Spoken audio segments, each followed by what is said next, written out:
बिहार में private coaching संस्थानों की मनमानी पर लगाम लगने जा रही है।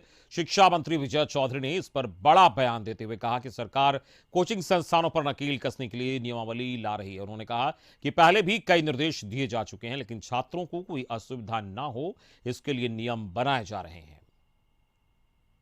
संस्थान को तो सही ढंग से चलाने के लिए हम लोग कई निर्देश दिए भी हैं और कोचिंग संस्थान में सही पढ़ाई हो, छात्रों अभिभावकों का शोषण नहीं हो, इसके लिए हम लोग सजग हैं, उसकी व्यवस्था कर रहे हैं।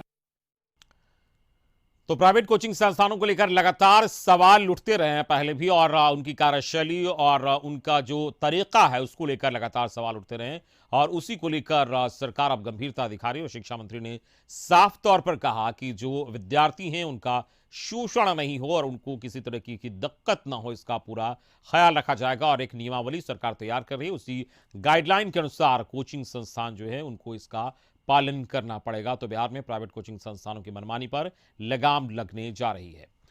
और इस वक्त हमारे साथ संवाददाता मरगूब आलम जुड़ गए, सीधे उनके पास चलेंगे। मरगूब, लगातार कितनी बार ये मांगे उठी और कई बार इसको लेकर चर्चाएं भी हुई कि किस तरीके से जो प्राइवेट कोचिंग संस्थान हैं वो मनमाना रवैया अपनाते हैं, और अब सरकार नियमावली ला रही है। क्या जानकारी आप तक पहुंची है, क्या कुछ इसमें होगा? देखिए, लगातार कई महीने की बात करें, कई महीनों से शिकायत आ रही थी कि जो कोचिंग संस्थान है वो मनमानी कर रहे हैं, जिनके पास इंफ्रास्ट्रक्चर नहीं है, जिनके पास क्वालिटी ऑफ एजुकेशन नहीं है, और वो भी उसी तरीके से पैसे ले रहे हैं जिस तरीके से बड़े बड़े कोचिंग संस्थान ले रहे हैं। तो उसके बाद राज्य सरकार को लगा कि अब ऐसा वक्त आ गया है कि एक नियमावली लाई जाए, जिस तरीके से नर्सिंग होम के लिए नियमावली लाया जाना था, लेकिन वो तो खैर टाइम फिक्स हो गया। लेकिन अब विजय चौधरी ने आज से जो हमारी बातचीत हुई है जनता दरबार कार्यक्रम के बाद, उन्होंने कहा कि राज्य सरकार एक नियमावली ला रही है। इस नियमावली में 2-3 महत्वपूर्ण का प्रावधान है कि अब हर जगह कोचिंग संस्थानें नहीं खुलेंगी। कोचिंग संस्थान के लिए इंफ्रास्ट्रक्चर का कह सकते हैं कि एक नियम बनाया जाएगा।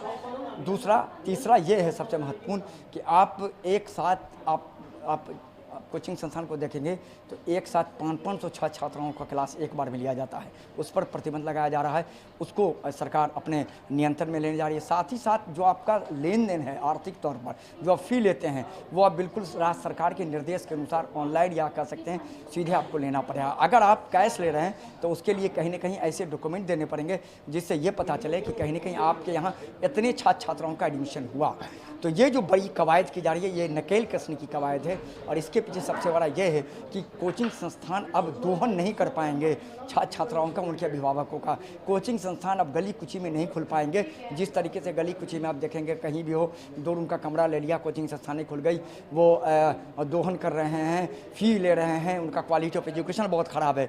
तो अब इस तरह का जो है नहीं हो पाएगा, और अगले विधानसभा सत्र में ये विधेयक आने वाला है। उसके बाद वहाँ मुहिम राज्यपाल को भेजा जाएगा, उसके बाद एक ऑर्डिनेंस के द्वारा निश्चित तौर पर ये पूरा अधिनियम लागू हो जाएगा, और कोचिंग संस्थान पर ये सीधे तौर पर नकेल कसने की राज्य सरकार की कवायद। चलिए, इस पूरी बातचीत के लिए बहुत बहुत शुक्रिया मरगूब आलम आपका। हमारे संवाददाता बता रहे थे कैसे सरकार तैयारी कर रही कि सीधे तौर पर कोचिंग संस्थान पर लगाम लगाया जाएगा, और जो नियमावली तय की जाएगी उसके अनुसार उन्हें काम करना होगा, और कहीं ना कहीं छात्र छात्राओं को सुविधा जरूर होगी। और